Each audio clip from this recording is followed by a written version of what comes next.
Bonjour pour l'ensemble des étudiants. Donc, je vous souhaite toujours donc pour cette année 2021 donc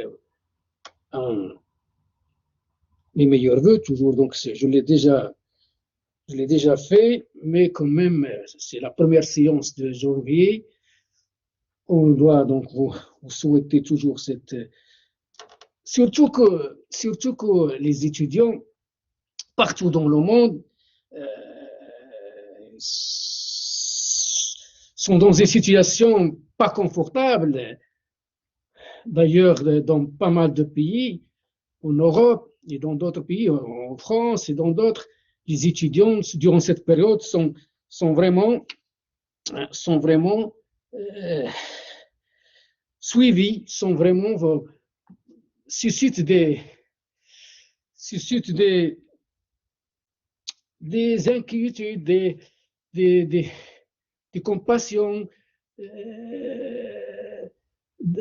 Moi, j'ai déjà lu et je suis ces questions en matière d'enseignement supérieur dans pas mal de pays.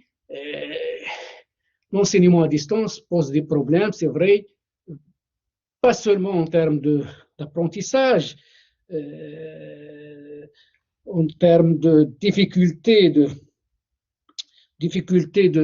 bien suivre les cours, mais aussi en termes psychologiques, parce qu'il y a cette solitude, surtout dans des pays, les étudiants sont obligés de quitter leurs parents, d'aller résider en résidence universitaire ou bien d'aller changer de ville, parce que donc ils vont choisir des filières donc dans d'autres villes, dans d'autres pays, et donc ça, ils sont suivis. Ils sont suivis dans le cas par des associations, par exemple en France par le CRUS, donc qui les contactent, donc pour s'assurer de leur situation, surtout le côté psychologique. C'est pas facile. C'est pourquoi donc les professeurs, même ici au Maroc, c'est bien cet enseignement quand même à distance par des interventions orales pour vous rassurer, pas seulement on va pas seulement vous déposer des cours, des documents, mais quand même on doit être là pour vous rassurer, pour vous orienter. C'est pas seulement l'intervention orale, c'est pas seulement un cours détaillé. Alors, je ne suis pas obligé de venir ici pour détailler, pour définir, mais c'est pour vous orienter. Parce que ce qu'on va, par exemple, vous dicter, on va vous les déposer. Donc, mais ici, c'est pour vous orienter, c'est pour vous épauler, donc, vous rassurer même psychologiquement. Vous allez poser des questions, on va vous réserver pas mal de séances pour quand même pour vous répondre à l'approche des examens. On aura des interventions orales concernant orientées vers vos questions, ce que vous n'aviez pas bien assimilé, surtout le cours, la méthode de l'examen. Donc, on va être de votre côté sur tous les plans. Vous auriez encore un document bien détaillé qui a déjà été rédigé, donc il fait partie d'un manuel sur la méthodologie, un article donc de 37 pages sur les courants économiques. Il y a l'économie contemporaine, mais il y a aussi tous les courants. Donc cet article, fait déjà partie de mon manuel sur la méthodologie. Je vais vous le déposer le plus rapidement possible. Donc, pour aujourd'hui, je vais consacrer complètement cette intervention sur un côté important. Donc, je vais donc remonter toujours le plus loin possible pour montrer comment l'histoire de l'humanité a été caractérisée par ce rapport des hommes avec la nature, avec l'environnement, pour satisfaire leurs besoins. Donc, ils vont donc, je ne vais pas dire s'attaquer, mais quand même, les hommes, à travers l'histoire, ils vont donc subvenir à leurs besoins par ce rapport, dans le cadre de ce rapport à la nature, pour produire des biens économiques, des biens qui nécessitent un effort. Donc, ils vont donc les besoins vont évoluer. C'est vrai, les besoins d'autrefois, les besoins de l'Antiquité, ce n'est pas les besoins d'aujourd'hui. Les besoins évoluent. Donc, c'est pourquoi donc, ce rapport avec la nature va aussi évoluer pour produire des biens qui changent, des biens et services qui changent. Donc, ce rapport de production, de répartition des richesses, de commercialisation des produits. Cette histoire de l'humanité qui se caractérise par donc, ce rapport, c'est une histoire du rapport des hommes pour satisfaire leurs besoins, se fait dans la société. Donc, c'est un rapport des hommes pour satisfaire leurs besoins, rapport à la nature, à l'environnement. C'est une histoire de ce rapport dans le cadre d'institutions, parce que c'est une société, ce n'est pas l'homme solitaire, ce n'est pas l'homme primitif qui était isolé. Dans le cadre d'institutions et des formes d'organisation économique et sociale qui changent, qui évoluent en fonction du temps et de l'espace. Du temps et selon l'espace, c'est-à-dire les particularités nationales, c'est-à-dire qu'on ne va pas avoir la même forme d'organisation économique et sociale, les mêmes institutions partout. Donc, ça dépend. Donc, chaque espace, chaque pays aura son modèle d'organisation économique et sociale, aura ses institutions. Et les institutions sont des institutions politiques. Les institutions politiques, la nature des régimes politiques, les institutions culturelles. Il n'y a pas que. Donc, c'est ça, les institutions. Les institutions politiques, culturelles, donc, c'est les institutions sociales. Et ces institutions, on aura à côté de ces institutions aussi des formes d'organisation des institutions, mais il se peut qu'avec les mêmes institutions, on peut avoir des formes d'organisation économique et sociale différentes. Lorsqu'on dit les institutions, par exemple, les institutions libérales dans un pays, des institutions à caractère libéral, des institutions, par exemple, démocratiques, mais la forme d'organisation économique et sociale peut changer. Le modèle de pays, on peut avoir, par exemple, des pays qui sont proches sur le plan démocratique, des institutions démocratiques, mais en matière économique et sociale, il y a des différences. Voilà, donc c'est ça. On va voir comment, donc, dans cette évolution, comment l'histoire de l'humanité a été caractérisée par un changement, une évolution dans les manières de produire, une évolution d'une manière de répartir les richesses et de les commercialiser. Donc, et les institutions aussi changent, le mode d'organisation économique et sociale change. Chaque auteur va étudier cette dynamique de l'histoire à sa manière. Par exemple, pour Karl Marx, il va considérer que l'histoire de l'humanité, c'est une histoire de la lutte de classe, que l'histoire de l'humanité a été caractérisée par le passage, par la succession de plusieurs modes de production. On est passé d'un mode de société primitive à un mode de production esclavagiste, féodal, capitaliste. Ensuite, il va pronostiquer le passage à un mode de production socialiste, puis le communisme. Le stade ultime où il n'y aura pas de classe sociale, où il n'y aura pas d'État, où chacun va vivre selon ses besoins et non pas selon ses moyens. Voilà. Donc chacun, Ben Khaldoun aussi, il a traité la question de la dynamique historique. Comment une société, comment il a traité les questions il a travaillé sur des dynasties, les dynasties arabes, musulmanes, comment donc il va étudier les raisons qui font que les dynasties, donc, les empires, donc, comment ils basculent d'une période d'apogée, d'une période de prospérité vers des périodes donc, de décadence, des périodes donc, de déclin. Donc, il ne va pas utiliser les expressions de l'économie moderne, l'expansion, la récession, mais il a traité de ces questions cycliques.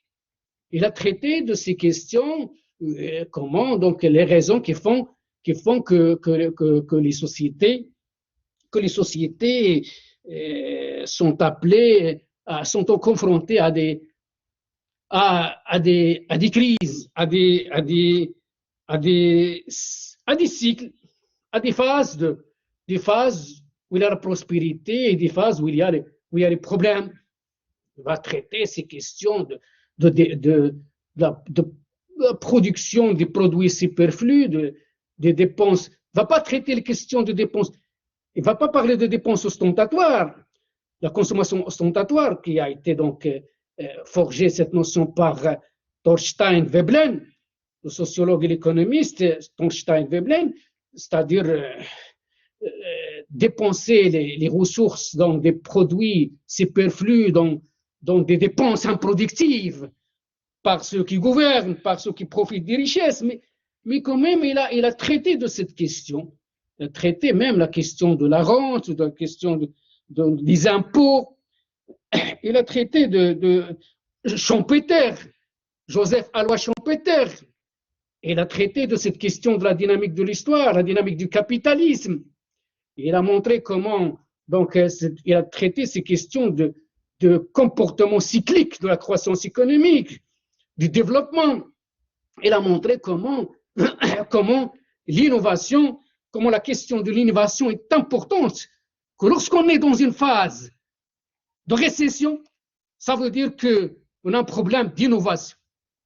Et pour faire une relance, et pour commencer une phase d'expansion, il faut innover. La création, la destruction créatrice. Un produit donc va être épuisé.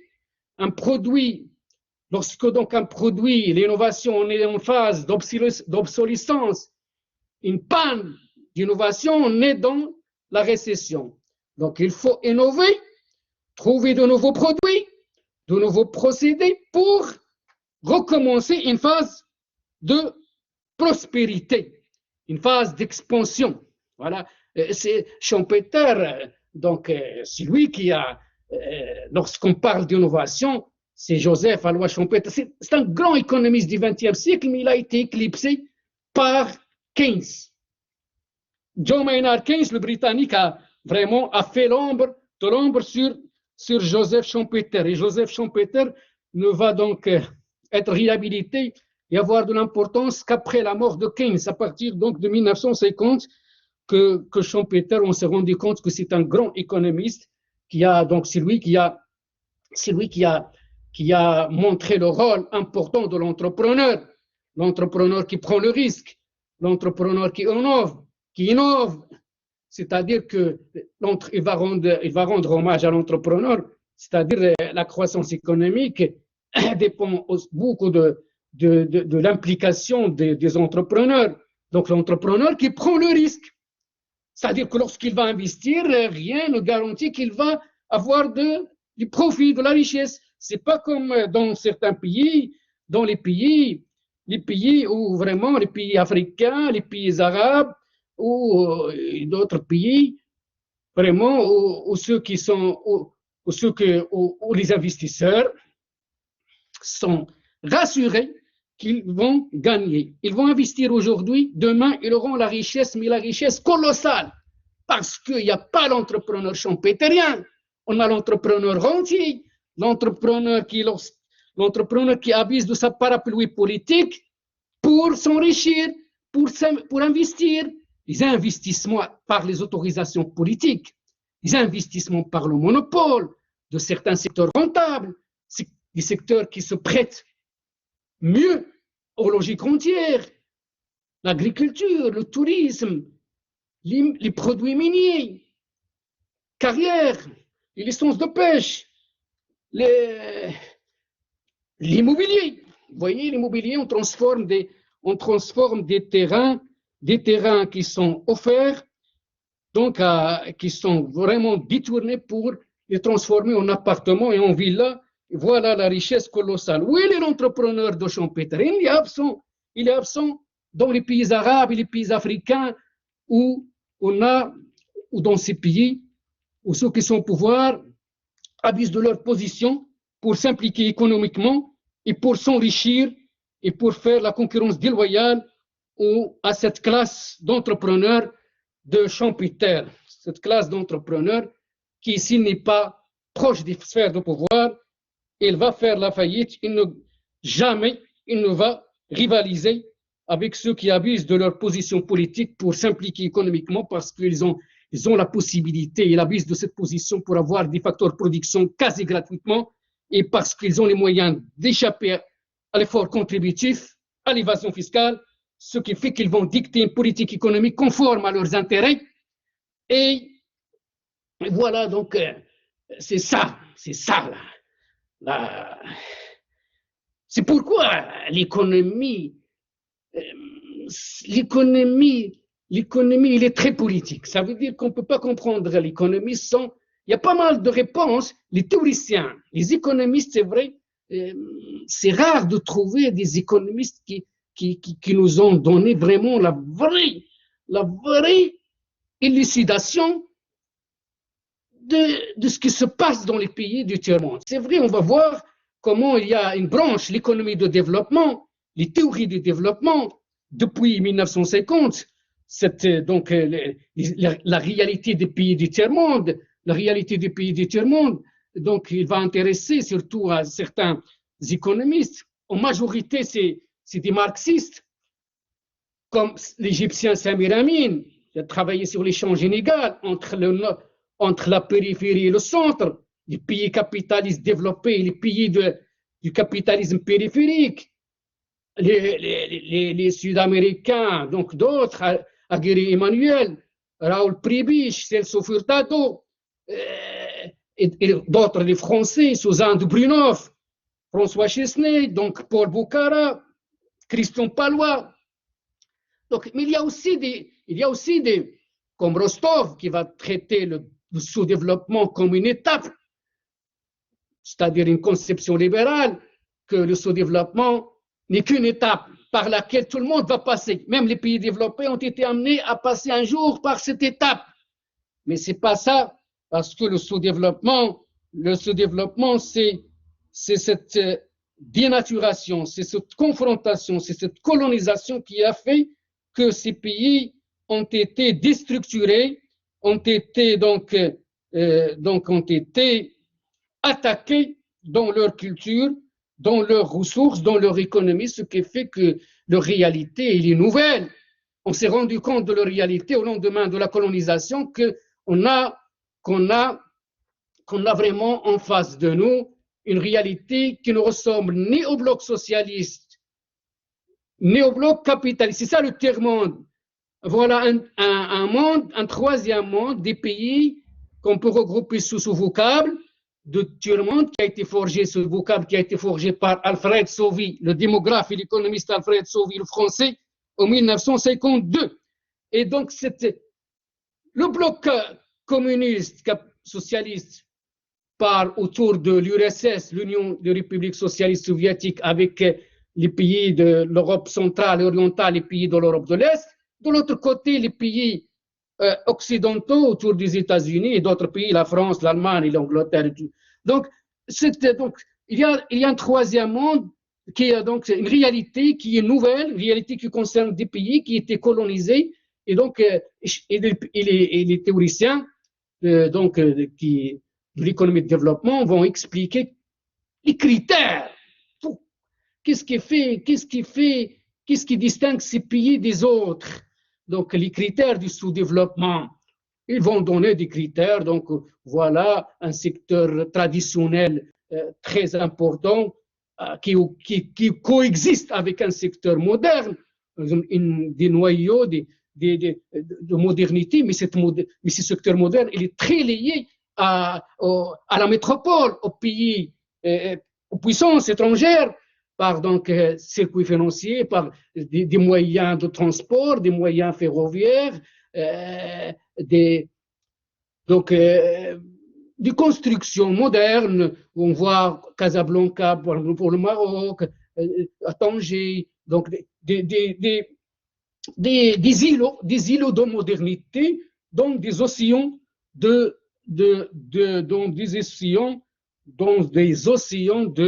d'une vie traditionnelle, rurale, donc qui recourt à des techniques très rudimentaires. Il y a d'autres critères, démographie galopante, malnutrition, beaucoup de problèmes, pauvreté, manque de productivité, ce qui fait que, donc, voilà, il y a ces auteurs, donc, qui vont traiter de cette réalité de l'économie de développement, qui vont donc, mais ces auteurs, même s'ils sont marxistes, ne vont pas donner une grande importance à l'influence politique. Ils vont vraiment, c'est vrai que c'est le Furtado et d'autres, il va montrer comment cette complicité entre les gouvernements locaux et les puissances étrangères, pays développés, comment cette complicité, donc, elle est voulue par ces puissances, donc ils vont être complices avec les États, les gouvernements locaux, parce que ça arrange les deux parties.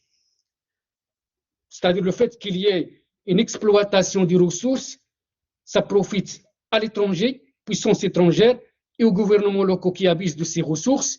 Donc il y a une fuite des capitaux à travers, puisque donc ces gouvernements, cette élite et cette caste, la caste dirigeante va exploiter les ressources, va mettre l'économie à son service, et donc il y aurait une répartition inégalitaire des ressources, ce qui fait que cette caste dirigeante, les membres de cette caste vont adopter un modèle de consommation tourné vers le produit de luxe, ce qui fait que les produits de luxe sont produits par les entreprises étrangères, les entreprises des pays développés, ce qui fait qu'il y aura un transfert de ressources vers ces pays-là, à travers l'achat de ces produits de luxe. Voitures, donc, c'est pas des voitures à 200 millions de centimes, des montres,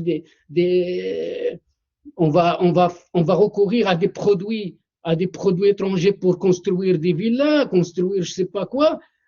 Ça veut dire que le rythme, le modèle de consommation de cette caste, des membres de ceux qui gouvernent, les gouvernants, donc il va être satisfait par l'importation des produits de luxe, ce qui fait qu'il y aura une fuite de capitaux vers ces pays, les entreprises des pays capitalistes, des puissances étrangères. Donc voilà, il y a des auteurs, mais vraiment aller développer les raisons dans la sphère politique, les économistes vraiment, c'est au niveau de la science politique qu'on peut trouver aussi une réponse à cette relation, entre économie et influence politique. C'est au niveau de certains auteurs de la science politique, donc ils vont donc nous éclairer sur ces questions-là, sur cette influence des sphères de pouvoir, sur l'implication de ceux qui gouvernent en matière économique, donc à travers le clientélisme, à travers donc le détournement des ressources, à travers donc c'est pourquoi c'est pourquoi une mobilisation des apports des autres sciences sociales est très importante. Une mobilisation, donc on ne peut pas expliquer l'économie que par cette approche de l'individualisme méthodologique, c'est-à-dire que les individus sont rationnels, les agents sont rationnels et que la société n'est qu'un peuplement d'individus. C'est-à-dire on ne va pas donner une importance aux institutions politiques, on ne va pas donner une importance à l'histoire, on ne va pas donner une importance et que selon cette approche libérale et selon aussi les classiques et les néoclassiques, les lois sont universelles. Les lois économiques sont universelles, immuables. Pas, ça veut dire qu'on aura les mêmes lois partout, partout, et partout, c'est-à-dire les mêmes lois qui vont gouverner les économies, on va les retrouver, les mêmes lois au XIVe siècle, ce sont les mêmes lois qu'on va trouver au XXe siècle. On va aussi les retrouver de la même façon partout, que ce soit en France, au Maroc. Donc ça, c'est faux. Parce que les lois économiques sont des lois qui correspondent à un contexte, qui dépendent d'un contexte historique qui évolue et change. Les lois du XVIe siècle, ce pas les mêmes lois d'aujourd'hui. Donc les lois économiques, qu'on trouve par exemple dans un pays, en Pologne, ce pas les lois économiques en Tunisie. C'est-à-dire, on ne produit pas de la même façon, on n'a pas pas les mêmes institutions politiques, pas les mêmes institutions culturelles, pas la même histoire. C'est pourquoi aussi il faut vraiment, moi je dois dire qu'il y a une misère de la pensée économique dans les pays arabes. C'est vrai qu'on avait des auteurs durant cette période, après la mort du prophète jusqu'au XIIIe siècle, on avait cette période où il y avait des savants, où il y avait des philosophes, où il y avait des historiens qui n'ont pas manqué aussi d'expliquer ce qui se passe sur le plan de l'économie. On avait Ibn Khaldoun, Maqrizi, Ibn Taymiyyah, on avait Averroès, on avait Farabi, on avait Avicenne, Ibn Sina, Averroès Ibn Rushd, on avait le Burini. Mais aujourd'hui, ce qui se passe depuis le développement du capitalisme, on n'enseigne que l'économie politique occidentale, c'est-à-dire forger une pensée économique qui colle à notre réalité. Donc ça n'a pas pris assez d'efforts de la part de théoriciens. Donc c'est pourquoi il ne faut pas calquer les mêmes conceptions, la même théorisation partout dans le monde. Notre réalité ne ressemble pas à la réalité française, à la réalité allemande. Par exemple, je vais vous donner l'exemple de l'économie informelle.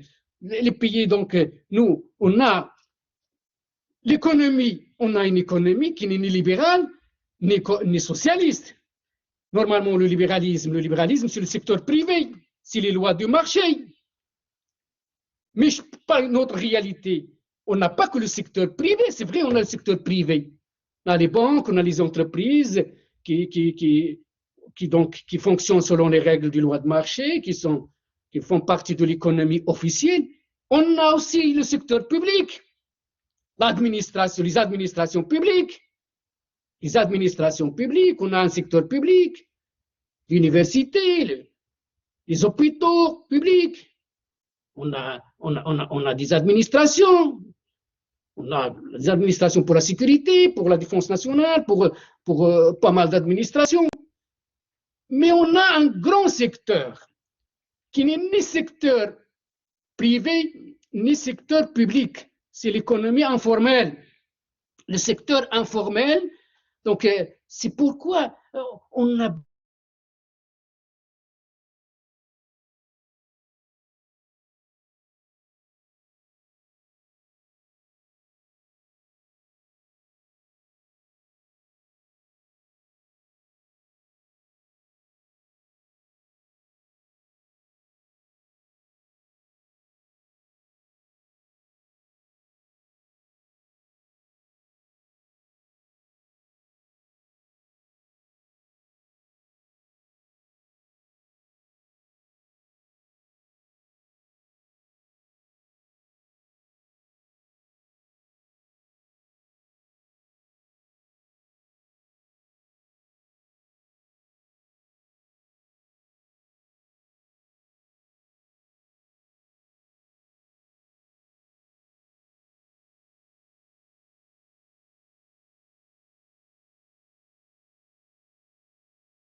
Mais la pauvreté est relative.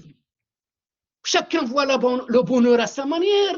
On peut trouver quelqu'un qui n'a pas qui est vraiment en dessous de ce critère de 10 euros, 10 dollars par jour, mais qui est heureux.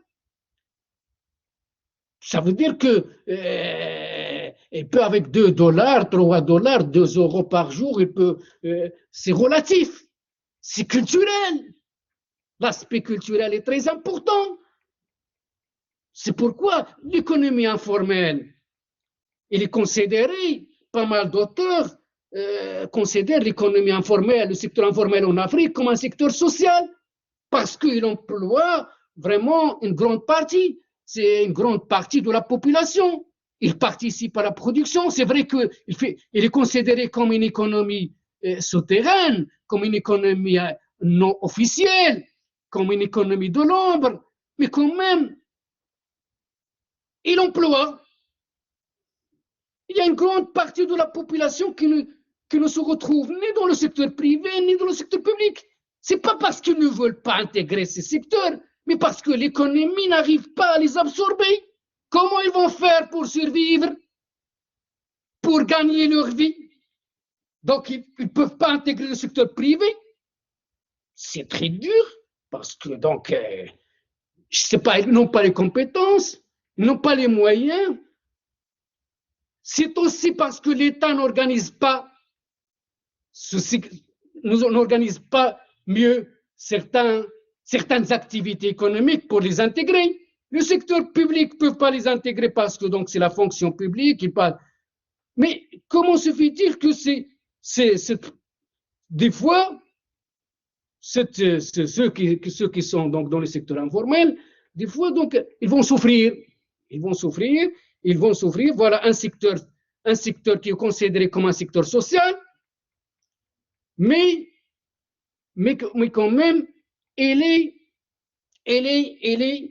n'est pas tolérée.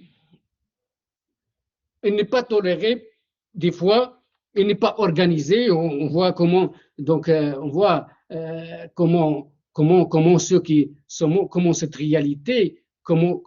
réalité, de l'économie informelle montre donc l'incapacité à organiser des activités. Voilà le rôle des institutions. On va le voir avec la définition de Malinvo, que les institutions doivent faciliter les opérations de production, de répartition et de commercialisation.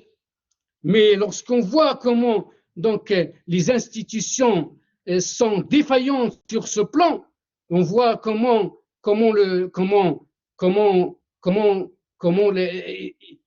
ils sont même des fois, les institutions, au lieu d'être un bien public, peuvent se transformer en un mal public. Voilà, il y a des actes qui font que on se pose la question, si vraiment ceux qui gouvernent dans pas mal de pays, est-ce que vraiment ont un objectif d'œuvrer pour le bien et l'intérêt général? Est-ce qu'ils vraiment, leur objectif, c'est le développement, humain, c'est le bien-être? Mais lorsqu'on voit comment certaines personnes qui œuvrent dans le domaine de l'économie informelle souffrent, vont subir des brutalités, des violences. Ça a été le cas avec Mohamed Bouazizi, le Tunisien, qui s'est suicidé par immolation devant le siège à Sidi Bouzid, en Tunisie, devant le siège de la municipalité et du gouvernorat de Sidi Bouzid, lorsque ce Tunisien, les autorités de Sidi Bouzid vont donc lui confisquer la charrette et la balance, et qu'il va protester devant le siège du gouvernorat, et que au lieu de lui restituer, lui remettre ses outils de travail, ils vont le gifler, et ils vont vraiment l'insulter, ce qui fait que en sortant du lieu, il va donc se suicider donc se donner la mort par le feu. Donc c'est vrai qu'il va mourir 2 semaines après cet acte. Et donc ça montre, et d'ailleurs Mohamed Bouazizi, le Tunisien, cet incident a été à l'origine des émeutes qui vont suivre, qui vont concerner pas mal de pays arabes, des soulèvements donc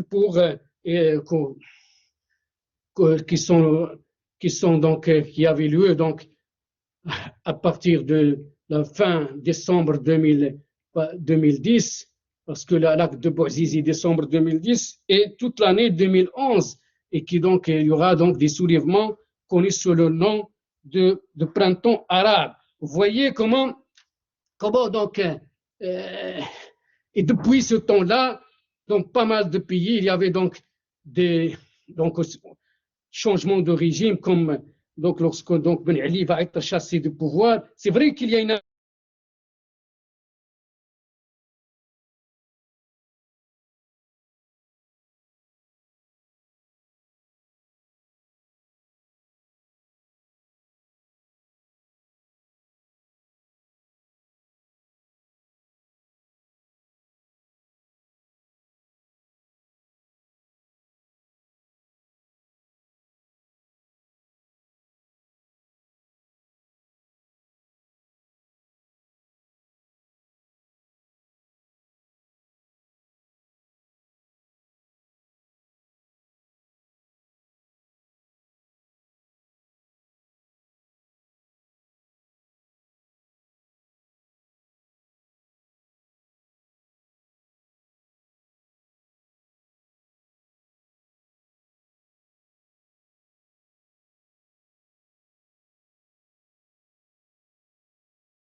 la nuit de lundi, donc il y avait vraiment, j'ai lu ça dans les journaux, pas mal par des journaux, à travers des commerçants, que l'autorité locale, des agents d'autorité, vraiment accompagnés de leur personnel, donc ils vont vraiment confisquer les charrettes, aller détruire les pneus de ces charrettes. Euh, alors que les personnes propriétaires de ces charrettes n'étaient pas là.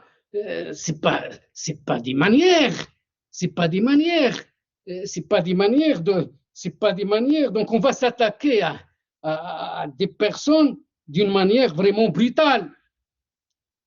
Voilà, est-ce que vraiment les institutions sont du côté de la commercialisation? Voilà, je vais vous donner la définition de Malinvaux. Selon l'économiste Edmond Malinvaux, l'économie est la science qui étudie comment les ressources rares sont employées pour la satisfaction des besoins des hommes vivant en société. L'économie s'intéresse d'une part aux opérations essentielles que sont la production, la distribution et la consommation des biens. Voilà. D'autre part, il s'intéresse aux institutions et aux activités ayant pour objet de faciliter ces opérations. Donc ça veut dire dans une société, le rapport à la nature, pour produire les biens, pour les répartir, pour les commercialiser, ce rapport ne peut pas se faire sans un cadre institutionnel, voilà, sans institution. ils sont un mode d'organisation économique et sociale. Donc, voyez et lorsqu'on classe certains pays vraiment à une position catastrophique au niveau du développement humain, c'est parce que l'homme n'est pas au centre. L'homme n'est pas au centre. L'homme n'est pas au centre des politiques publiques. Voilà, les politiques publiques sont orientées vers la satisfaction des besoins des puissants, de ceux qui gouvernent. Voilà, c'est ça. L'intérêt général, elle est vraiment, elle est périmée. Je vais vous donner les principales fonctions de l'économie. Les principales fonctions de l'économie, coordonner les activités économiques. Dans un système, par exemple, libéral, la coordination s'effectue au travers des lois de marché. Les institutions, elles peuvent être donc, ça dépend du type, de la nature de l'économie. Chaque mode de production a ses institutions. D'ailleurs, Marx, le système esclavagiste a ses institutions, le système féodal a ses institutions, le système capitaliste libéral a ses institutions, le système socialiste donc a ses institutions. Donc, et la coordination des activités économiques s'effectue donc lorsqu'on est dans une économie libérale, c'est les lois de marché. Lorsqu'on est dans une économie socialiste, c'est l'État. Mais vraiment, il faut savoir une chose, c'est qu'on n'a pas, dans la réalité, jamais, l'histoire de l'humanité, on n'a pas vraiment des systèmes qui correspondent parfaitement à ce qui est stipulé en théorie. Même le mode, ça veut dire qu'on a toujours une forme hybride des secteurs, des formes hybrides sur le plan sectoriel. Même le modèle, par exemple, libéral, le capitalisme américain, il n'est pas à 100%, il n'est pas coordonné selon les lois de marché. Il y a une présence de l'État. Le modèle soviétique qui a été éclaté, il n'a pas été vraiment un modèle qui correspond à ce qui est stipulé en théorie, c'est-à-dire le bien-être. On a vu comment il y avait des dérives, il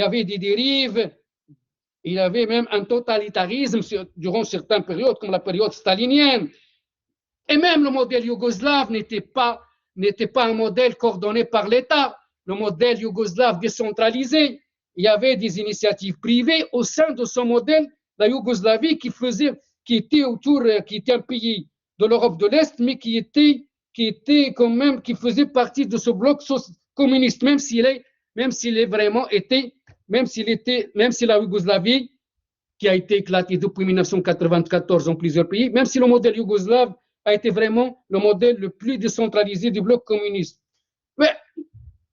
Mais d'autres réalités, la réalité par exemple marocaine et d'autres réalités, il n'y a pas que le secteur privé, ça veut dire qu'il n'y a pas que le secteur privé ou le secteur public, il y a donc d'autres formes sectorielles comme l'économie informelle et on a aussi le tiers secteur qui existe partout dans le monde, les associations, les coopératives, donc qui n'est ni secteur privé ni secteur public. Donc un troisième, c'est vrai qu'on commence à réfléchir depuis donc la crise sanitaire globale et depuis la déréglementation climatique, les problèmes du climat, les problèmes d'environnement, les problèmes de pauvreté, le problème donc de cette crise sanitaire globale qui a montré les défaillances quand même, qui a montré pas mal de défaillances sur le plan des infrastructures de santé, les défaillances en matière de politique sociale, les problèmes donc le problème au niveau qui affecte le cœur de l'État. Donc on a constaté que le capitalisme à outrance n'est pas un bon système. Le communisme n'est plus donc il est dénaturé par cette expérience soviétique, c'est-à-dire qu'il a manqué, donc il n'est plus crédible. c'est-à-dire ça, il a été sali par la période communiste. D'ailleurs, un sondage a été fait par le journal du Parti communiste français, l'Humanité, auprès de la jeunesse, le terme communisme passe mal aujourd'hui, c'est-à-dire que les gens ne veulent pas cette expression de communisme, n'a plus la cote, n'a plus, même c'est un idéal, si on se réfère à Marx ou d'autres socialistes, comme les socialistes utopiques, le communisme, c'est vrai, ça fait rêver. On va vivre selon nos besoins et non pas nos moyens, on aura la liberté, on va on va travailler qu'1 heure ou 2 heures, on aura tout ce qu'il faut, il y aura tout ce qu'il faut dans la société, ça fait rêver. Mais est-ce qu'il est praticable? C'est une utopie. C'est pourquoi aujourd'hui on est ce qui est. Donc, les théoriciens, les hommes politiques, invoquent un troisième système qui ne sera ni capitaliste ni communiste. Un système où vraiment on peut avoir les lois de marché, c'est pas grave, mais un système orienté vers les besoins de l'homme. Un système où il n'y aura pas des abus, où il y aura la liberté, le respect de l'environnement. Ceux qui ont le pouvoir politique ne doivent pas abuser de leur position. Ils doivent servir l'intérêt général.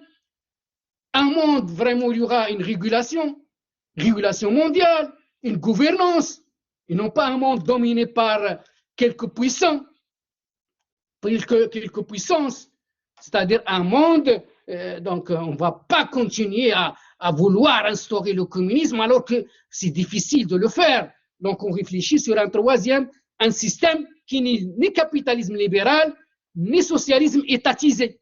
Une troisième voie.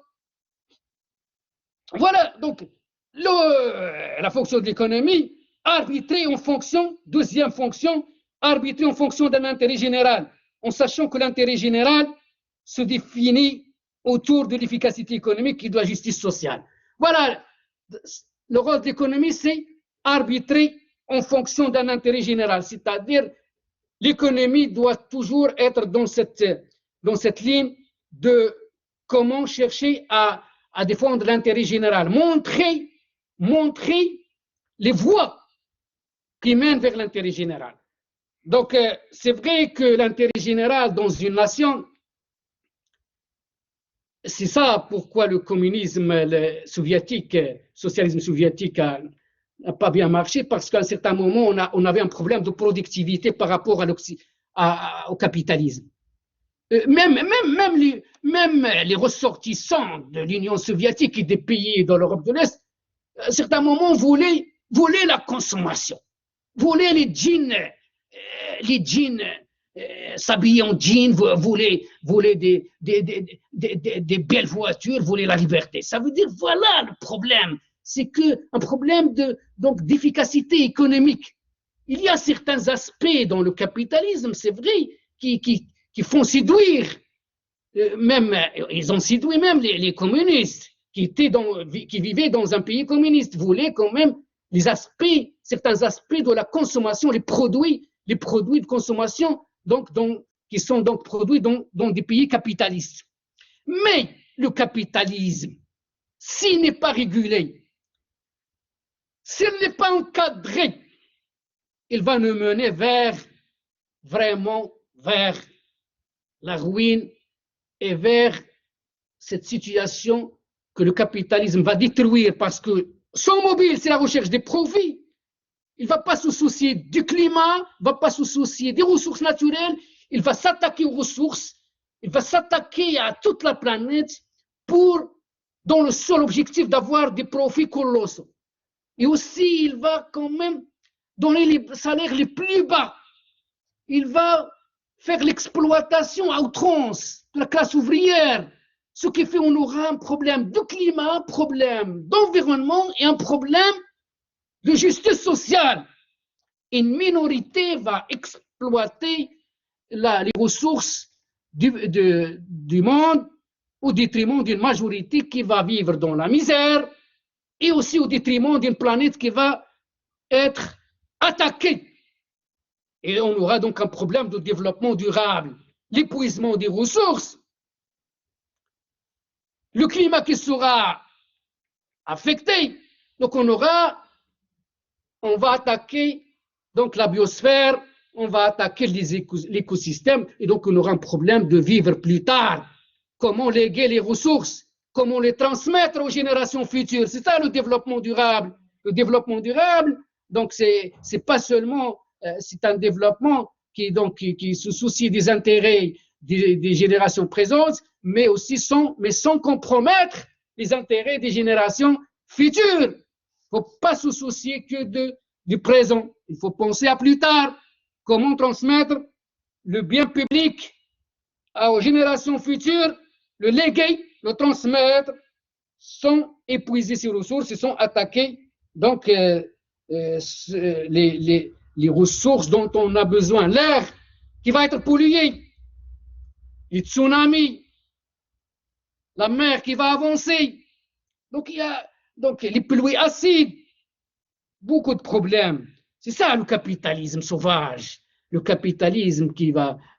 Donc, il a besoin, donc on a besoin d'un troisième système où il y a les lois de marché, mais aussi où il y a d'autres formes d'organisation économique et sociale qui mettent l'homme au centre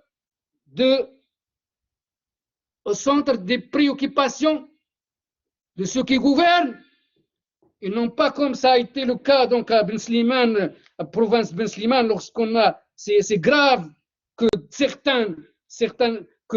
que ceux qui ont les responsabilités abusent de leur position pour devenir des milliardaires, détourner les ressources, détourner les hectares, détourner les hectares et détourner les ressources, alors que ceux qui veulent subvenir, survivre, vont être attaqués et on va voir leur outil de travail détruit par détruire les pneus de ceux qui cherchent à avoir 50 dirhams par jour.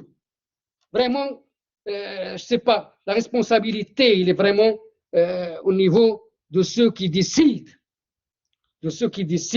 et qui ne mettent pas les politiques publiques au centre des intérêts de l'homme et de tous les hommes. Voilà ce qu'a dit François Pirault. Atteindre les objectifs parmi les fonctions de l'économie, atteindre les objectifs comme celui de satisfaire le maximum des besoins pour le maximum de la population. Satisfaire le maximum des besoins, satisfaire le maximum des besoins. C'est ça, couvrir les coûts de l'homme.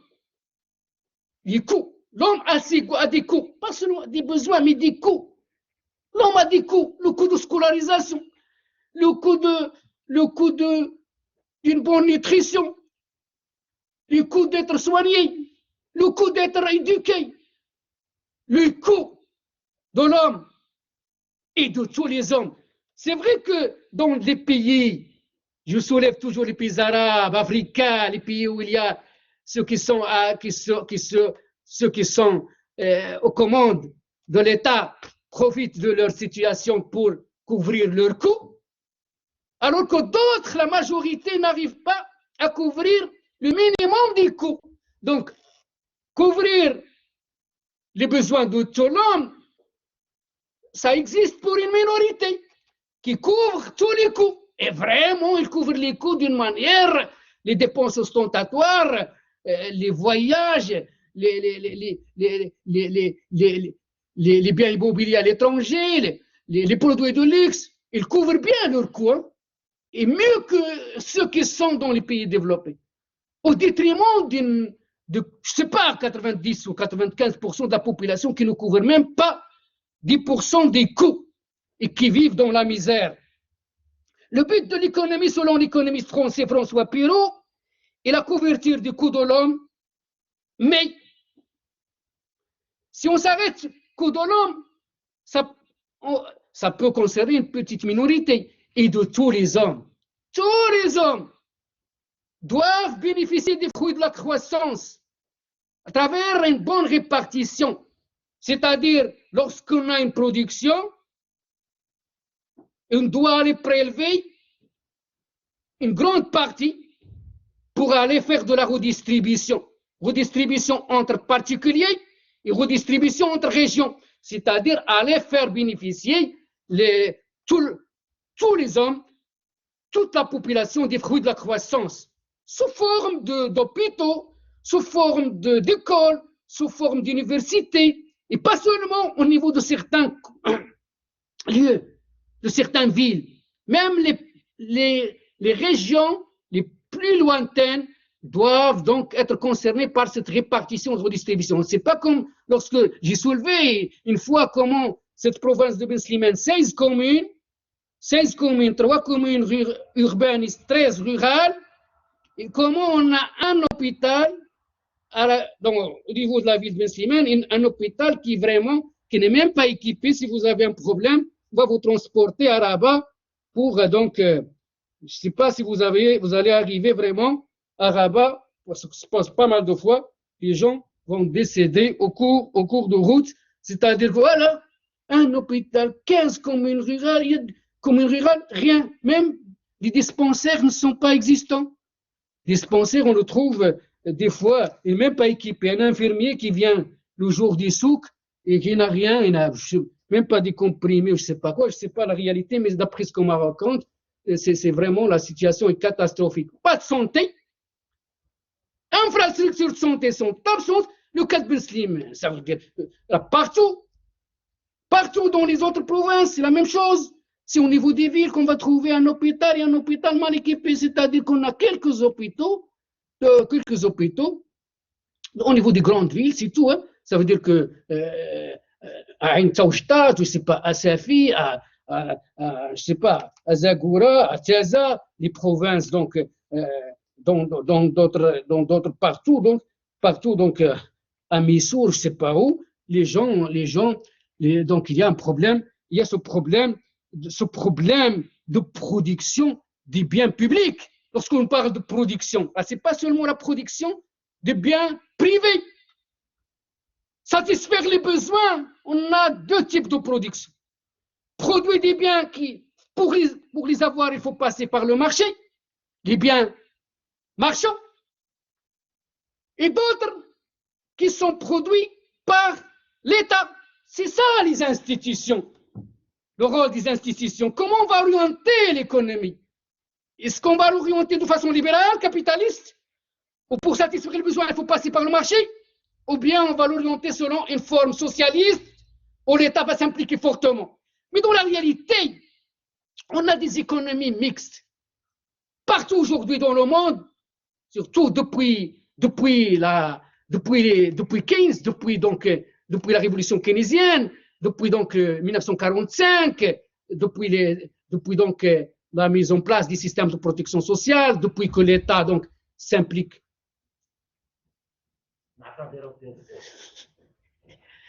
Depuis que l'État s'implique trop, on a deux formes d'intervention, on a deux formes de production. Une production qui passe par le marché, une production qui passe par l'État. C'est vrai qu'on avait, depuis 1917, un système jusqu'en 1991, le système socialiste. Lorsqu'on avait la révolution bolchevique de 1917 en URSS, donc on a voulu instaurer un système socialiste où tout va se passer par le plan, la planification impérative, la planification rigide, c'est-à-dire que tout sera planifié par l'État. Il n'y aura pas une place à l'initiative privée. On n'aura ni propriété privée, ni initiative des agents. On aura la propriété collective des moyens de production. Donc un système qui va s'inspirer des idées de Marx. Donc au début c'était à la tête Lénine, après Staline et les autres qui vont suivre, Khrouchtchev et d'autres, Brejnev et d'autres, Gorbatchev, et à la fin ça sera Boris Yeltsin. Mais vraiment ce système, il n'a pas, c'est vrai, il n'y avait pas une place aux lois de marché, mais dans ce système, on avait l'URSS avec d'autres pays, avec plusieurs pays de l'Europe, de l'Est, la Tchécoslovaquie à l'époque, la Yougoslavie, qui avait un modèle vraiment décentralisé, autogestionnaire. D'ailleurs, Staline n'apprécie pas beaucoup Tito, parce que Tito n'écoutait pas trop Staline, donc il voulait s'accrocher derrière cette philosophie socialiste de décentralisation, où il y a quand même une place à l'initiative privée, au niveau surtout des campagnes, pour donc cultiver leurs terres à leur manière, pour la redistribution des terres, pour les gérer de façon autonome. On avait la Hongrie, la Bulgarie, on avait la Pologne, l'Allemagne de l'Est à l'époque, avant la chute du mur de Berlin, on avait la République démocratique d'Allemagne, mais après 1989, on aura donc une seule Allemagne, RDA, avec la République fédérale d'Allemagne. Donc l'éclatement, ça sera en 1991, puisque l'URSS va être éclaté en une quinzaine de républiques autonomes et souveraines. Donc ce système, c'est vrai, c'est une parenthèse socialiste, mais qui a mal marché. Donc, ce n'était pas le socialisme marxiste, ce n'était pas la liberté. D'ailleurs, pas mal de pays de l'Europe, de l'Est, donc à un certain moment, vont donc se soulever contre ce qui est imposé par l'URSS, le printemps de Prague, donc le printemps de Prague, l'insurrection de Budapest. Donc les populations des pays européens, des pays de l'Europe de l'Est voulaient la liberté, voulaient s'affranchir de l'URSS, de la mainmise, de la tutelle soviétique. Donc, mais ils étaient massacrés. C'est vrai que l'URSS voulait les maintenir dans son giron, dans son cercle, parce qu'il y avait la guerre froide. Cette guerre froide entre le bloc occidental autour des États-Unis et le bloc socialiste autour de l'URSS. Cette guerre froide qui s'est manifestée même sur le plan militaire de traités, de pactes. Le pacte de Varsovie, Varsovie c'est la capitale de la Pologne, le pacte de Varsovie qui est une alliance militaire qui réunit l'URSS qui a été donc établi à l'époque de Nikita Khrouchtchev, qui réunit donc l'URSS avec ses alliés, les pays de l'Europe de l'Est. Donc c'est une alliance militaire, une alliance donc économique, politique, donc de coopération et d'assistance mutuelle. Donc, ils vont donc se regrouper dans ce pacte pour se protéger, pour donc face à il a été le pacte de Varsovie, il a été donc adopté 14 mai 1955. C'est pour donc il a été adopté pour faire face à l'organisation à l'OTAN, à l'organisation des traités de l'Atlantique Nord. Cette alliance, l'OTAN, NATO, cette alliance, le groupement intégré, cette alliance militaire qui unit les États-Unis avec ses alliés de l'Europe de l'Ouest. C'est vrai que le général de Gaulle ne voulait pas intégrer, le président français à l'époque ne voulait pas intégrer donc l'OTAN. Il voulait l'indépendance de la France à l'époque. Et plus tard, les autres vont vraiment intégrer ce groupement intégré de façon vraiment massive, comme François Hollande l'a fait. On voit comment il s'est impliqué largement en Afrique et dans d'autres pays. Voilà. Et cette parenthèse, cette guerre froide qui va vraiment influencer les relations internationales, il va influencer même le côté économique. Mais cette parenthèse allait prendre fin en 1991 puisque donc il y a chaque pays va suivre. C'est vrai que l'URSS va les maintenir dans le cadre de la CEI, la communauté des États indépendants, mais ce n'est pas sur des républiques autonomes, mais l'URSS veut les maintenir dans le cadre de de cette communauté des États indépendants comme pas, donc ils sont autonomes, mais quand même, ils veulent maintenir sur le plan donc une influence politique et influence économique. Mais ces pays vont, après l'éclatement, les pays qui étaient socialistes vont faire la transition vers l'économie de marché. Et c'est parce qu'ils ont fait la transition vers l'économie de marché que pas mal de pays vont être intégrés, vont demander l'intégration à l'Union européenne, ils vont donc être acceptés. Les premiers, c'était la Pologne, la Tchécoslovaquie, plus tard, il y aura d'autres. Il y aura d'autres qui vont intégrer, même la Bulgarie en 2017, la Roumanie, donc d'autres, plusieurs. Donc l'Europe qui est maintenant à 27, après la sortie donc de l'Angleterre, le Brexit. Donc l'Europe va être élargie à ces pays-là, ces pays qui étaient socialistes, pas tous les pays, mais vraiment une grande partie de ces pays va être acceptée. Pourquoi? Parce qu'il y a un critère. S'ils n'avaient pas adopté l'économie de marché, ils ne seraient pas acceptés. Il y a presque une trentaine de critères qu'il faut les respecter, les satisfaire. On appelle ça l'acquis communautaire. Si vous n'avez pas l'acquis communautaire dans un critère, vous ne pouvez pas intégrer l'Union européenne. L'économie de marché a été adoptée, donc c'est fini le communisme et le socialisme pour ces pays. Voilà donc la question, donc ces questions d'institutions et de l'influence des institutions et des modèles d'organisation économique et sociale sur la manière de produire, la manière de répartir et la manière de commercialiser. C'est-à-dire que c'est vrai, on a imaginé deux grands systèmes. En théorie, on a imaginé pour satisfaire les besoins des hommes, on a imaginé deux grands systèmes.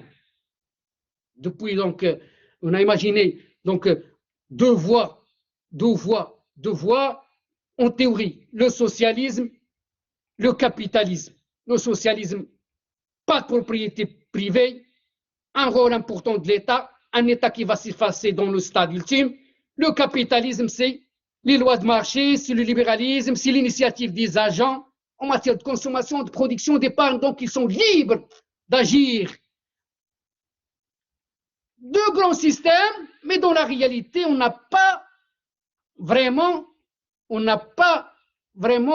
retrouve pas la concrétisation qui colle à 100% au niveau des ingrédients théoriques. La théorie, on ne la retrouve pas. Lorsqu'on est dans les modèles, parce qu'il y a les systèmes et les modèles c'est la réalité. Lorsqu'on est dans les modèles, on n'est pas dans la variante théorique.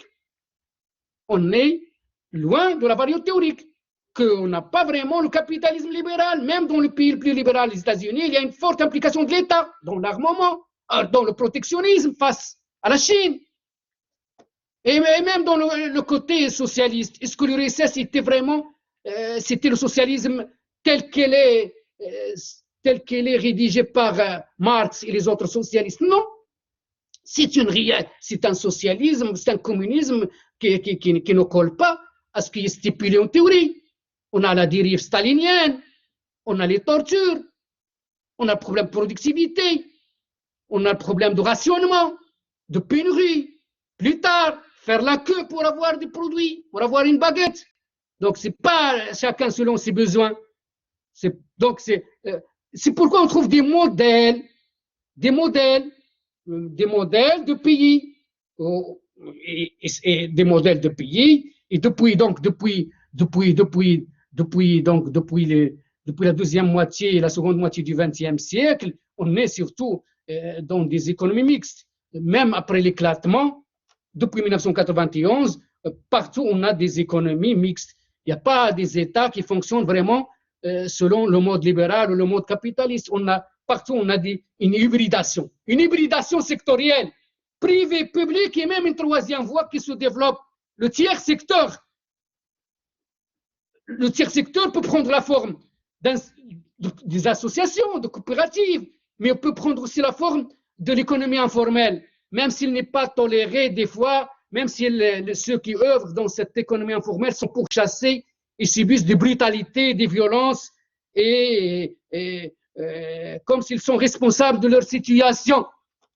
Alors que le problème, c'est au niveau des institutions, de ceux qui organisent, et non pas au niveau de ceux qui s'activent dans ce secteur. Je vais remonter un peu, revenir sur donc, le rôle des institutions. Le rôle des institutions et de l'État, côté politique, on le trouve déjà. On a vu comment même dans les anciennes économies, même dans la Grèce antique et en Chine, déjà, durant la période d'Antiquité, on avait un rôle institutionnel. Par exemple, le contrôle des prix, les sanctions, lorsqu'on va interdire certaines exportations. Ça a été, en Grèce, on avait les agoranomes, des magistrats chargés d'imposer l'ordre et de faire la police des marchés à l'époque. Et même, on a vu comment même, durant la période romaine, même si on n'avait pas un développement sur le plan des idées économiques, on avait déjà un développement du droit, le droit romain, le code justinien. J'ai soulevé, lorsque j'ai soulevé saint Thomas d'Aquin, comment saint Thomas d'Aquin, il va, ses idées, il faut les comprendre dans deux directions. Il va s'inspirer de toutes les idées d'Aristote en matière de prêt-intérêt qu'il va condamner, en matière de propriété privée, en matière de prix. Et en matière de prix, j'ai souligné comment saint Thomas d'Aquin fait référence pour donc demander le juste prix, c'est-à-dire que le prix doit être juste. Le juste prix, il va se référer à ce qui est stipulé dans le code justinien, dans le droit romain, lesio enormis, cette expression du latin, lésion, c'est quoi? Lésion, c'est lorsque, dans le cadre d'un contrat, d'une transaction commerciale, une partie va souffrir, une partie va imposer sa loi, être lésée. Enormis, c'est-à-dire énorme, lésion enormis, c'est-à-dire lésion enormis, il est considéré comme un crime lorsque vous allez, donc lorsqu'un vendeur va imposer un prix exorbitant qui dépasse la norme. Voilà le côté institutionnel, même après la mort du prophète, lorsque une administration va être donc mise en place, une administration et des institutions centralisées avec une administration fiscale, la zakat, donc avec vraiment des califes qui vont s'impliquer fortement pour organiser l'économie et la société. Mais le problème, c'est que les institutions, à cette époque, c'était pas seulement la satisfaction des besoins. Lorsqu'ils vont faire cet expansionnisme vers la péninsule ibérique, au Pakistan et dans d'autres pays, vont donc, c'est-à-dire lorsque donc à l'apogée de la dynastie abbasside et les autres vont donc aller diffuser, aller conquérir d'autres régions, comme ça a été fait par Alexandre le Grand, le roi de Macédoine, lorsqu'il va regrouper la Macédoine avec les cités grecques pour aller faire l'expansionnisme qui a été qualifié l'expansionnisme hellénistique, c'est-à-dire que des régions dans des régions, il y aura un accroissement de l'utilisation de la langue grecque et de la culture grecque. Donc il va s'attaquer au roi combattre le roi de Perse.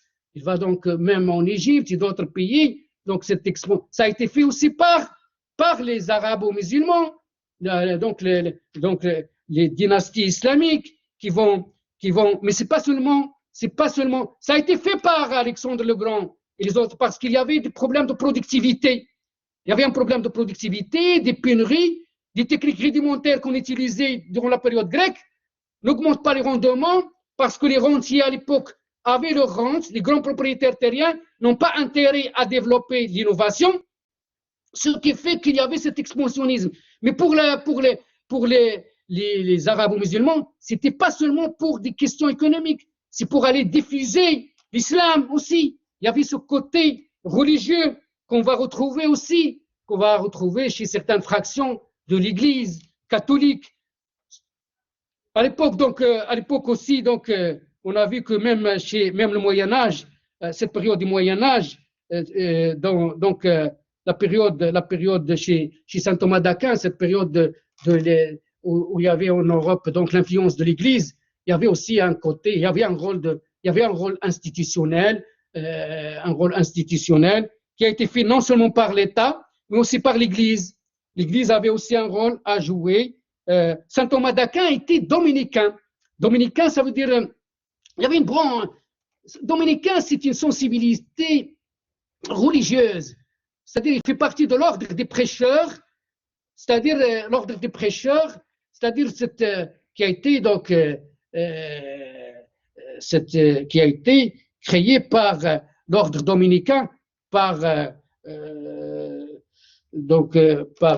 un saint dominicain qui a été créé en 1215, parce qu'on a plusieurs sensibilités au niveau de l'Église catholique. On a les dominicains qui étaient considérés comme ils prêchent des mendiants, donc ils voulaient rester pauvres, la chasteté. Et on avait les franciscains. Les franciscains, ils cherchent toujours à s'instruire. Et plus tard, en 1534, on aura une autre sensibilité, les jésuites. Les jésuites, ils font partie de la compagnie de Jésus. Il a été créé cette branche, il est considéré comme la branche la plus intellectuelle qui cherche à diffuser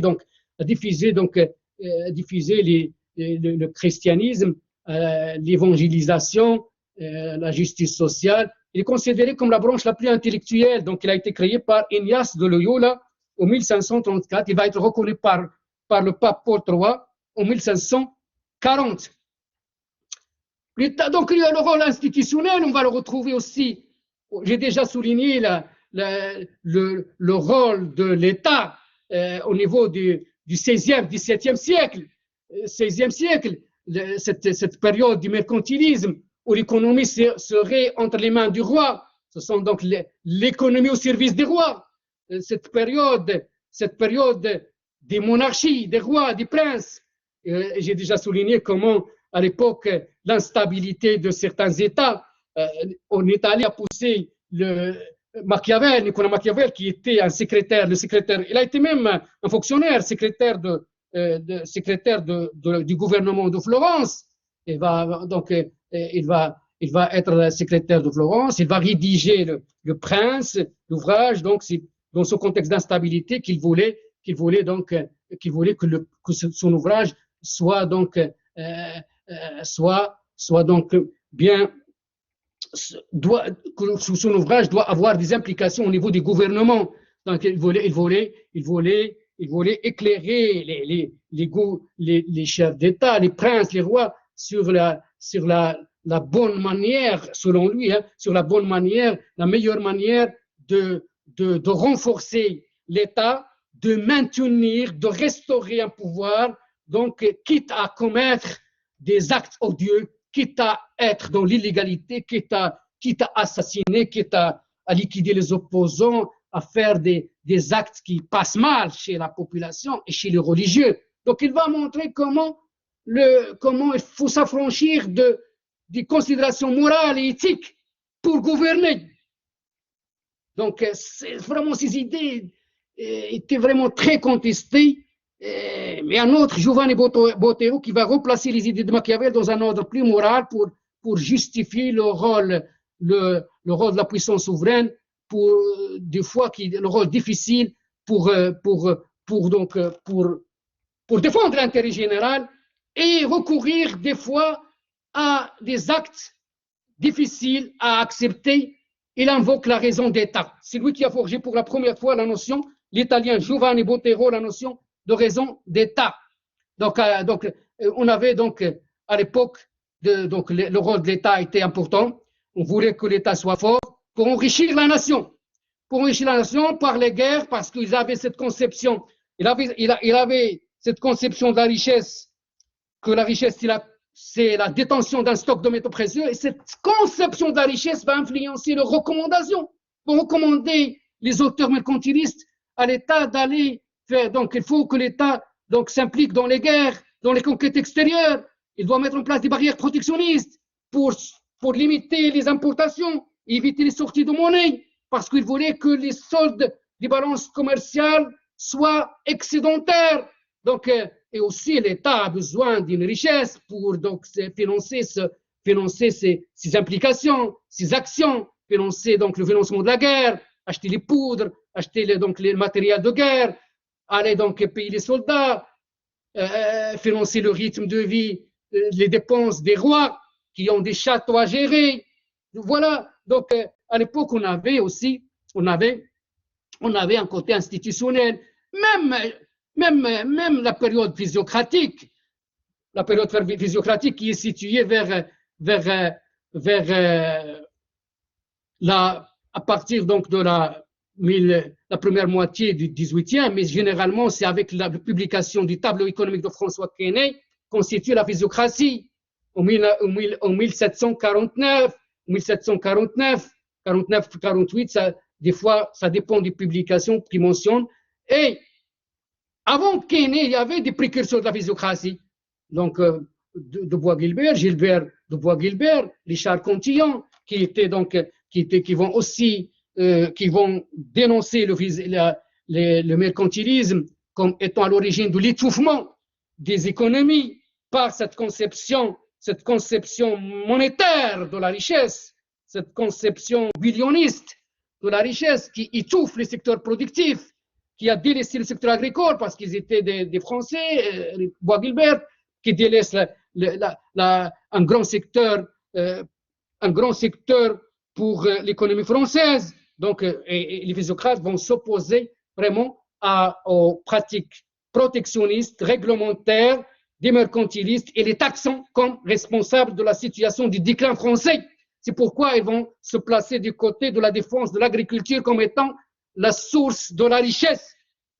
Voilà, donc à l'époque, c'est vrai que les physiocrates, j'ai déjà insisté, mais j'ai laissé un côté que je vais soulever, c'est le côté donc institutionnel, le côté.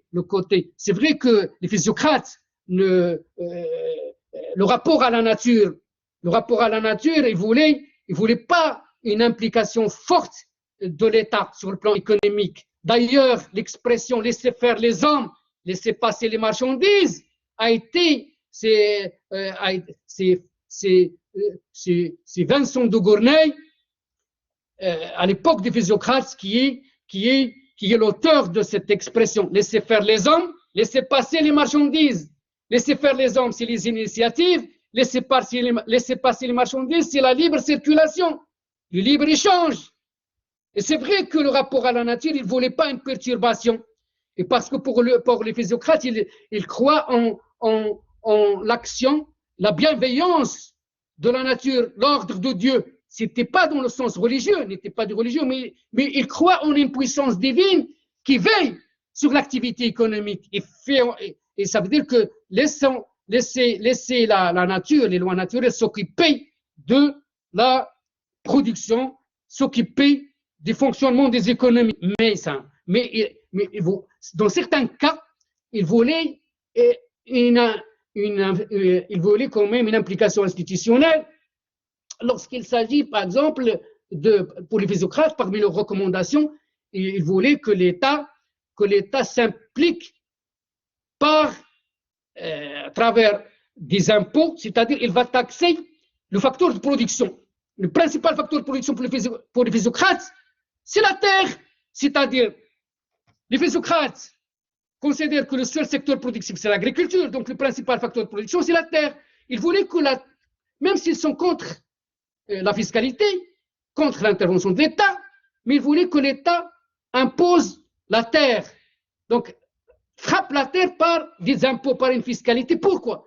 C'est dans le but d'inciter ceux qui possèdent les terres à les cultiver, c'est-à-dire soit les cultiver si vraiment s'ils veulent les cultiver, soit si les propriétaires terriens ne voulaient pas les cultiver directement, ils doivent les louer. Parce que s'ils gardent les terres en jachère, c'est-à-dire sans culture, sans les cultiver, ils vont être frappés par des impôts. Ce qui fait que personne ne peut rester dans cette situation, puisque celui qui possède les terres, c'est déjà qu'il va être frappé par un impôt et sera tout obligé de cultiver sa terre pour faire face à cette taxe. Donc, s'il laisse la terre sans culture, sans utilisation, il va être frappé par un impôt, ce qui fait qu'il sera perdant. Ça veut dire que ceux qui possèdent les terres seront amenés à prendre deux directions, soit à les louer à des fermiers, soit à les mettre en culture pour faire face à cette taxe. Donc, s'ils sont dans cette logique d'augmenter le rendement, la production agricole, que les physiocrates vont recommander à ce qu'une taxe frappe la terre. Ils voulaient que l'État s'implique sur ce plan. Ou l'autre recommandation, ça veut dire que les physiocrates voulaient que ceux qui gouvernent, ceux qui sont à la tête de l'État, soient des aristocrates. C'est-à-dire des aristocrates, c'est-à-dire ceux qui ont les talents, et surtout issus du domaine de l'aristocratie foncière. Ils voulaient donc, ceux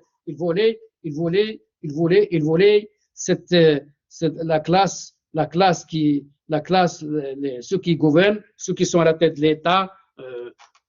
Gilbert de Bois-Guilbert, qui est considéré comme précurseur de la physiocratie, était le premier libéral. Le premier libéral, c'était Gilbert de Bois-Guilbert, le français Gilbert, le premier libéral avant les physiocrates. Pourquoi? Juste donc du début du XVIIIe siècle. Et lui, il était très critique vis-à-vis des fonctionnaires de l'État. Il les considère comme les parasites. Il voulait, parce que pour lui, ils ne font pas un effort, ils ne participent pas à la production, ils ont des salaires. C'est-à-dire, c'est pourquoi il veut que leurs revenus soient aussi frappés par des taxes. Parce que, donc, il considère, pour lui, ceux qui produisent, ce sont ceux qui sont dans les activités économiques. Donc, vraiment, il avait un libéralisme qui nous instruit beaucoup sur ce qui se passe aujourd'hui. C'est vrai que pas mal de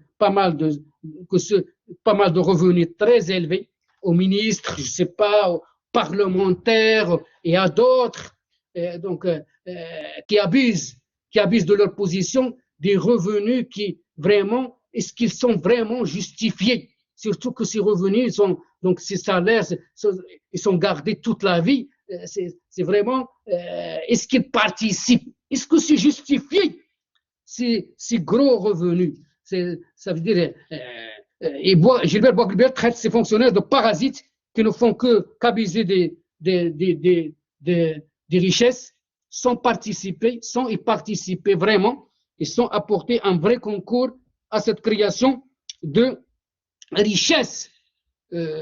Parmi l'autre recommandation, c'est que des physiocrates, c'est que donc ils voulaient à ce que l'État ne s'implique pas dans le commerce, et qu'il faut laisser faire, laisser passer. Donc, c'est-à-dire, il faut abolir les frontières, les barrières pour donc l'échange au niveau interne et au niveau international. Pour cette période-là, juste après les physiocrates, on avait donc la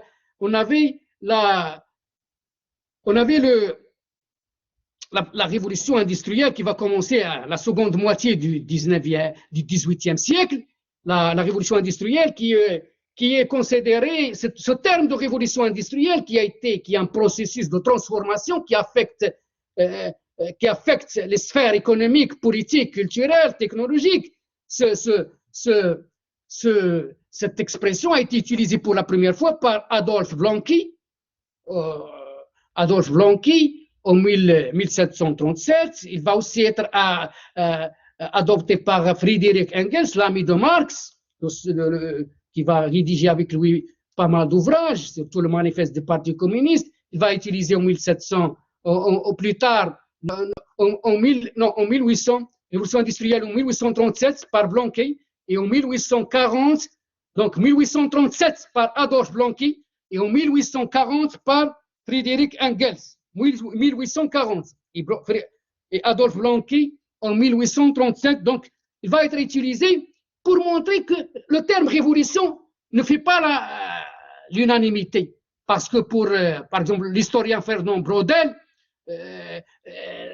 pour lui, la révolution n'a été qu'en Angleterre. C'est-à-dire que lorsque, au début, c'est vrai, on peut parler de révolution, le premier pays qui a connu la révolution industrielle, la Grande-Bretagne, mais pour Fernand Braudel, lorsque la révolution industrielle allait se propager donc, à d'autres pays, la Belgique, le nord de la France, la Suisse, et plus tard l'Allemagne, les États-Unis et la fin du 19e, Japon et l'URSS, ça n'a pas pris la forme d'une révolution. Il s'est propagé, donc c'est pour lui, et même d'autres, comme Sombart, pour lui, donc il y a certains auteurs qui relativisent. Cette révolution industrielle marque donc la transformation d'un système agraire à dominante agraire artisanale vers un système industriel. À travers, donc, c'est vrai, c'est une continuité sur le plan technologique, on est passé comme ça. Donc notre professeur Mohamed El-Bouzidi, qui a été chargé de l'histoire des faits économiques et sociaux, donc il montrait ça. Sur le plan économique, c'est une rupture. On est passé d'un système agraire à un système industriel, mais sur le plan technique, c'est une continuité. On est passé de l'outil à la machine-outil. La machine à vapeur, donc de James Watt, la machine à filer, dans le textile, on a inventé pas mal donc, de technologies qui vont augmenter le rendement dans le secteur industriel, la sidérurgie, la métallurgie. Donc, c'est-à-dire que donc, il y aura le capitalisme qui va se développer, le capitalisme industriel qui va se développer, qui va se développer parce qu'à l'époque, on avait une implication de l'État, mais on avait aussi des capitalistes qui avaient des fortunes, des fortunes qui vont être affectées, donc des fortunes qui vont être affectées, qui vont être orientées, qui ont été donc collectées, ramassées, donc ils ont pu avoir des profits de leurs activités commerciales artisanales et qui vont affecter vers le secteur industriel. Donc la révolution industrielle donc, va marquer depuis la seconde moitié du 18e, cette révolution industrielle va affecter les sphères économiques, politiques, culturelles, et va donc cette révolution industrielle va être facilitée par pas mal de facteurs. On va voir ça la semaine prochaine. Je vous remercie. À la semaine prochaine.